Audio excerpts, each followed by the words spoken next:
अस्सलाम वालेकुम। आज हमारा टॉपिक है लेप्लास ट्रांसफॉर्मेशन। लेप्लास ट्रांसफॉर्मेशन एक ब्रॉड सब्जेक्ट है या एक ब्रॉड ब्रांच है जिसमें बहुत कुछ कवर हो जाता है।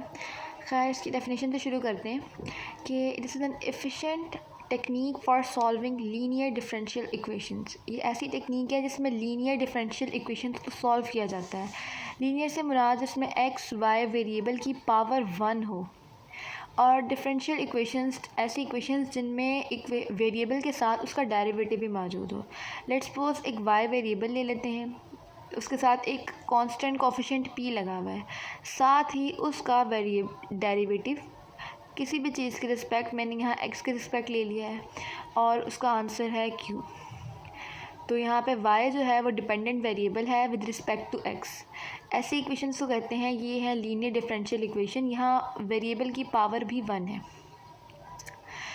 लेप्लास ट्रांसफॉर्मेशन में सिंबल जो यूज़ होता है वो L है, ये स्टाइलिश L, और ये ऐसा टूल है जो कि कोई भी फंक्शन f जिसके अंदर वेरिएबल हो t उसको कन्वर्ट कर देता है या ट्रांसफॉर्म कर देता है किसी ऐसे फंक्शन में जिसका वेरिएबल s हो।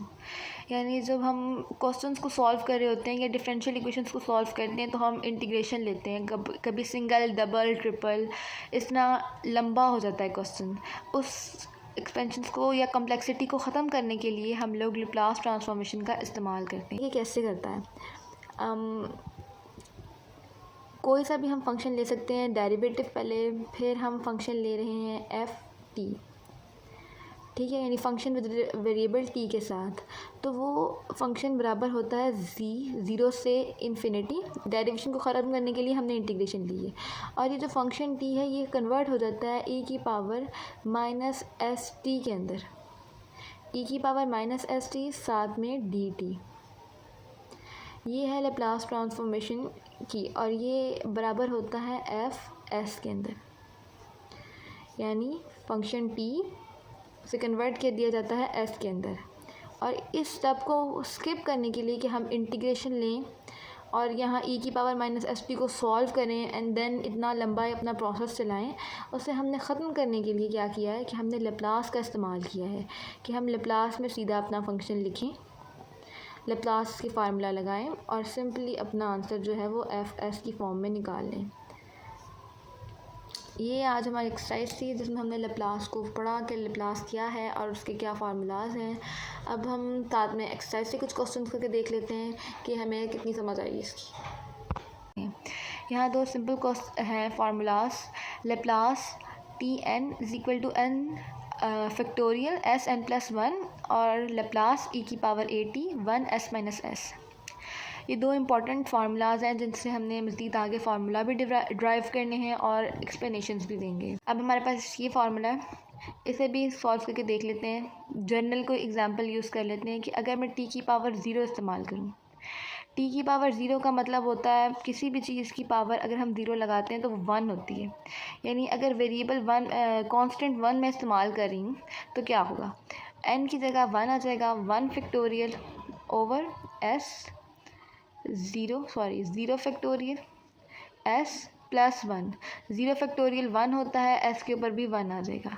यानी अगर मैं लेप्लास यूज़ कर रही हूँ 1 का या t की पावर नॉट का तो वो बराबर होता है 1 ओवर s के।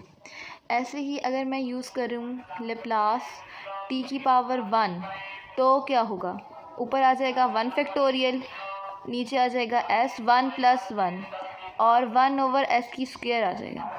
इसी तरह ये बढ़ता जाएगा, जैसे जैसे फैक्टोरियल बढ़ता जाएगा नीचे पावर भी बढ़ती जाएगी।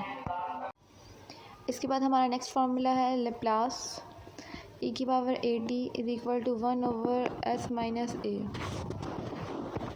इस फार्मूले में क्या है कि लेप्लास में e के साथ कोई भी पावर हो a के अंदर। लेट्स सपोज a के अंदर मैंने लिया है 2, साथ में t है, e की पावर 2t, तो यानी आ जाएगा 1 ओवर s माइनस 2। इसी तरह ये बढ़ता जाएगा, जहाँ जहाँ a की पावर जो आएगी वो हम इस फार्मूले में लगाते जाएंगे। ये उस वक्त है कि e के अंदर कुछ भी उसने दिया हो, ऊपर कोई भी पावर दी हो, साथ में वेरिएबल t दिया हो, तो उसे 1 ओवर s माइनस a की फॉर्म में लिख देंगे। क्वेश्चन नंबर 11.1 का क्वेश्चन 1 है कैलकुलस की बुक से। इसमें उसने हमें लेप्लास के ज़रिए इन क्वेश्चन को सॉल्व करने के लिए कहा है। पहला क्वेश्चन है टी की स्क्वायर प्लस 6t प्लस 17। अब हम इसके ऊपर लेप्लास लगाएंगे, टी की स्क्वायर प्लस 6t प्लस -17। अब हमें पता है कि जब टी के ऊपर कोई पावर मौजूद हो तो हम उसका कौन सा फार्मूला यूज़ करते हैं, n factorial S n plus 1। हम सिंपली यही करेंगे। यहाँ पे n फैक्टोरियल का मतलब है 2 फैक्टोरियल, नीचे s 2 + 1 3 हो जाता है प्लस 6। अब 6 कोफिशिएंट सेपरेट निकाल लेंगे, लेप्लास लगाएंगे, टी के ऊपर पावर अब 1 है तो सिंपली 1 फैक्टोरियल s 1 + 1 2 होता है -17। -17 के साथ अब कोई वेरिएबल मौजूद नहीं है, जिसके साथ कुछ नहीं होता उसके साथ 1 होता है। तो हमने ये भी देख लिया था कि अगर हमारे पास 1 का लेप्लास हो तो वो किस तरह सॉल्व होता है, वो 1/s में सॉल्व होता है। तो हम क्या करेंगे, यहाँ लगा देंगे सिंपली 1/s। अब 2 फैक्टोरियल 2 ही होता है, 2 की पावर s की क्यूब प्लस 6/s की स्क्वायर -17/s। और अगर आप इसका एलसीएम लेकर सॉल्व करें तो भी ठीक है, वरना ये इस तरह भी ठीक है, ये भी आंसर निकाल सकते हैं आप इसका। अब नेक्स्ट है हमारे पास e की पावर 3t प्लस 5। ये ऊपर ही है +5, मैंने साइड पे लिख दिया है। अब हम ये पढ़ चुके हैं कि अगर e की पावर हमारे पास कोई भी चीज़ हो तो हम उसे किस तरह सॉल्व करते हैं। लेकिन सिंपली हम यहाँ एक छोटा सा स्टेप करेंगे, वो क्या होगा कि हम इनकी बेस अलग कर देंगे इस तरह। अब हमारे पास यहाँ 2 e मौजूद हैं, हमारे लिए इसे सॉल्व करना ज़्यादा आसान हो गया है। ठीक है, अब हम क्या करेंगे, e की पावर 3t पे लेप्लास का फार्मूला लगाएंगे, क्योंकि इसके साथ वेरिएबल मौजूद है, इसके साथ नहीं है।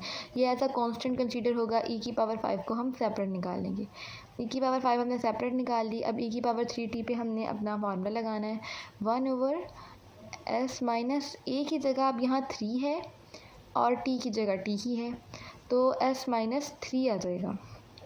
सिंपली ये हमारे पास का फार्मूला निकल आया, सोल्यूशन s माइनस 3, ये आंसर। नेक्स्ट क्वेश्चन है। अब उसने हमें पहले तो हमने सिंपली एक क्वेश्चन किया जिसमें हमारे पास वेरिएबल था और कांस्टेंट मौजूद था, फिर हमने यूज़ किया जिसमें e की पावर मौजूद थी। अब हम यूज़ कर रहे हैं फंक्शन साइन के साथ, साइन 7t + 4। आप लोग अपना अगर सेकेंड ईयर को रिवाइज करें, साइन का फार्मूला क्या होता है, वो आ जाएगा हमारे पास cos 7t sin 4 प्लस आगे cos 4 और sin 7t। ये मैंने sin a + b वाला या फिर अल्फ़ा + बीटा वाला फार्मूला लगाया, जैसे आप इसे इजीली पढ़ना चाहें। फार्मूला हम लगा चुके हैं। अब cos 7t, इसके अंदर भी लेप्लास ट्रांसफॉर्मेशन मौजूद है। जब कॉज वाला फंक्शन होता है ना, फिर हम यूज़ करते हैं कॉज में अगर हमारे पास कोई भी वेरिएबल मौजूद है तो हम उसे यूज़ करते हैं s/s की स्क्वायर प्लस a की स्क्वायर, यहाँ पर a आ जाएगा। cos 8 = s/s की स्क्वायर प्लस a की स्क्वायर। और साइन में हम क्या करते हैं, जब साइन 80 मौजूद होता है तो हम a यूज़ करते हैं, a/s की स्क्वायर प्लस a की स्क्वायर। सिंपली हम यही करेंगे। यहाँ पे cos 70 मौजूद है, इस पर अभी लेप्लास लगाएंगे सारे के ऊपर। इस पे लेप्लास लगाया हमने, हमारा आ गया s/s की स्क्वायर प्लस 7 का स्क्वायर 49 होता है इंटू साइन 4। साइन 4 एक वेरिएबल है, इसको बस साइन 4 लिख देंगे, सॉरी कांस्टेंट है, सिंपली ये सॉल्व नहीं हो सकता। cos 4 भी वैसे का वैसे आ जाएगा, ये भी कांस्टेंट के तौर पे इस्तेमाल नहीं हो सकता। साइन 70, अब यहाँ t चूँकि मौजूद है, इसका ऊपर लेप्लास लगाएंगे। अब साइन के अंदर क्या है, ऊपर a आता है, तो 7 ऊपर आ गया, नीचे s का स्क्वायर प्लस 49। अब आप देख सकते हैं इन दोनों के डिनोमिनेटर सेम है, मैंने इनको एलसीएम फॉर्म में लिख दिया है। ऊपर आ जाएगा s sin 4 प्लस 7 cos 4, और यही है इसका आंसर। आप चाहें तो इसी फॉर्म में लिखा रहने या इस फॉर्म में लिख देने, एक ही बात है। ये तो सिंपल क्वेश्चन थे जो हमने अपने 3-4 फार्मूलाज लगा के इस्तेमाल किए हैं। जैसे जैसे हम आगे जाएंगे ये मज़ीद थोड़ा सा कम्प्लेक्स हो जाएगा, लेकिन चीज़ें यही रहेंगी। तो जितना बेहतर है आप बेसिक्स को जितनी अच्छी तरह समझ लें, आपके लिए उतनी ही आसानी होगी। अगर आपको ये वीडियो पसंद आई है तो इसे लाइक भी करें और सब्सक्राइब भी करें, ताकि हमें मज़ीद मोटिवेशन मिल सके और हम अपना काम जारी रख सकें।